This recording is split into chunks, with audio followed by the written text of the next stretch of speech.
While Donald Trump might be bored with the coronavirus, millions of Americans are scared. Scared they can't make rent, buy food, or pay their light, heat, and water bills.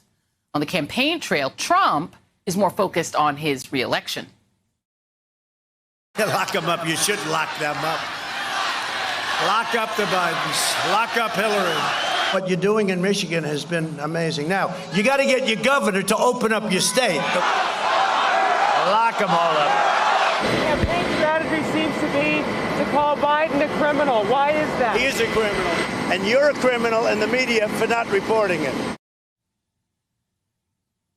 Wow. Well, while Trump is busy ranting about locking up people that he doesn't like, 8 million Americans have slipped into poverty. 6 million households missed their rent or mortgage payments in September alone. One of the main reasons for that is because Senate Majority Leader Mitch McConnell has refused since March to take up any House-passed legislation. His lone priority? Ramming through the Supreme Court nomination of Amy Coney Barrett. Speaker of the House Nancy Pelosi spent the day negotiating a larger relief package with the Treasury Secretary, Steve Mnuchin, and she joins me now. And, Madam Speaker, thank you for being here.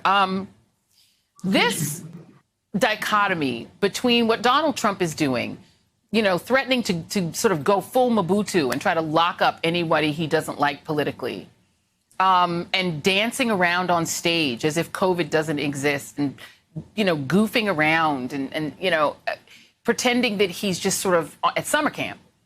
And this crisis, you know, we all at this point, I think it's something like 29% of African Americans know somebody who has died of COVID. I know somebody who's died of COVID. Why doesn't that seem to resonate inside that briefing room? When you're talking to Steve Mnuchin, does he get that? Do you think he understands what's happening? Well, negotiating with him is what we're trying to do to get something accomplished. But the fact is, you described it very well. From the start, the president has never taken this seriously, and neither has Mitch McConnell.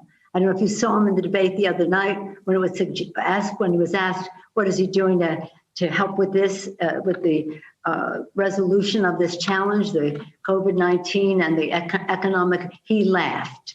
He laughed. He laughed. They've never taken it seriously. Let the states go bankrupt.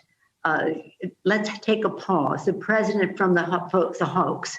Okay, so now at last, finally, they have come to the table and we're going to try to get something done. And I try to make tomorrow a time where we would have exchanged all of our differences of opinion so that we can, and numbers and paper, so that we can see. Let's make a judgment.